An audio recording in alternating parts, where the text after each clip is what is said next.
মা শচীদেবীর নম্রতা দেখে বিস্মিত হবেন আপনিও, যিনি একজন মা এবং একজন স্ত্রীর সর্বোচ্চ আদর্শ ছিলেন, যিনি বিশ্বরূপা এবং বিশ্বম্বরকে জন্ম দিয়েছিলেন, যারা উভয়ই বিশ্বের কল্যাণের জন্য সন্ন্যাস গ্রহণ করেছিলেন, যার স্বামী ছিলেন আধ্যাত্মিকতার মূর্তির প্রতীক যোগ্যতা এবং যার দুই পুত্রবধূ ছিল লক্ষ্মীর মূর্তির প্রতীক।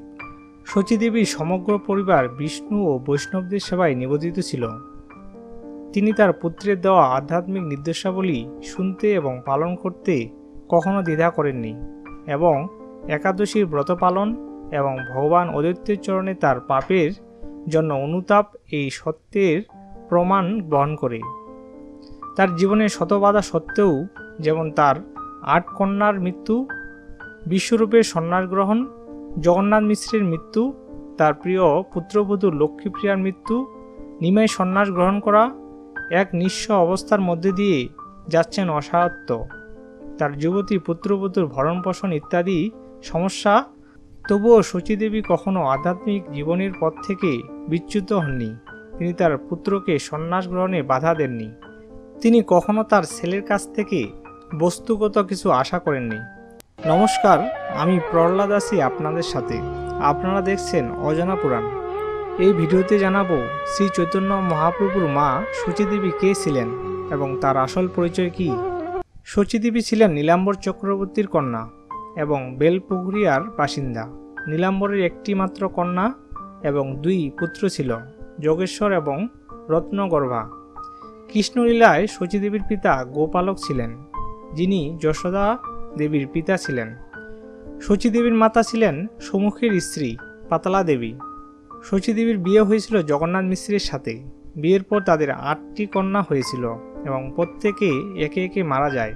তারপরে বিশ্বরূপা এবং বিশ্বম্বর অর্থাৎ শ্রী চৈতন্য মহাপ্রভু জন্মগ্রহণ হয়। ঠিক যেমন যশোদা দেবী এবং নন্দ মহারাজ বৃন্দাবনে ভগবান শ্রীকৃষ্ণকে জন্ম দেওয়ার জন্য আবির্ভূত হয়েছিলেন, ঠিক তেমনি চৈতন্য মহাপ্রভুকে জন্ম দেওয়ার জন্য শচীদেবী এবং জগন্নাথ মিশ্রের আবির্ভাব হয়েছিল। অনেকের মতে এই 2 বাবা মা ছিল স্বর্গের দেবদেবী অদিতি ও কেশ্যপ, যিনি কৌশলা এবং দশরথ ছিলেন। অনেকের মতে যদি এমন না হতো, তাহলে বলরামের পক্ষে তার পুত্র বিশ্বরূপা হয়ে জন্ম হওয়া সম্ভব হতো না। গয়া থেকে প্রত্যাবর্তনের পর যখন ভগবান গৌরাঙ্গ খুব অস্বাভাবিকভাবে উচ্ছ্বসিত প্রেমের লক্ষণগুলি প্রদর্শন করতে শুরু করেছিলেন, তখন শচীদেবী ভেবেছিল যে সম্ভবত তার প্রিয় নিমাই একটি মানসিক ব্যাধিতে ভুগেছিলেন।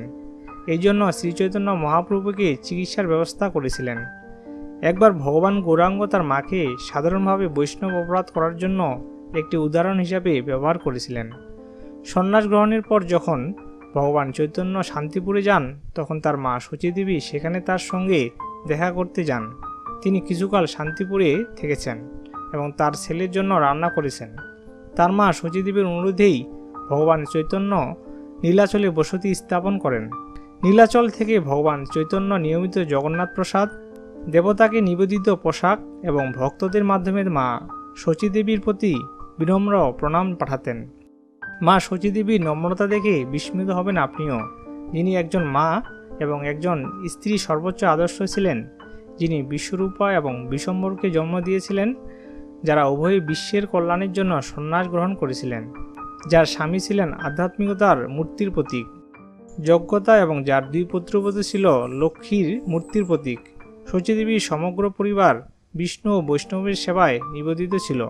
তিনি তার পুত্রের দেওয়া আধ্যাত্মিক নির্দেশাবলী শুনতে এবং পালন করতে কখনো দ্বিধা করেননি এবং একাদশীর ব্রত পালন এবং ভগবান অদ্বৈতের চরণে তার পাপের জন্য অনুতাপ এই সত্যের প্রমাণ বহন করে।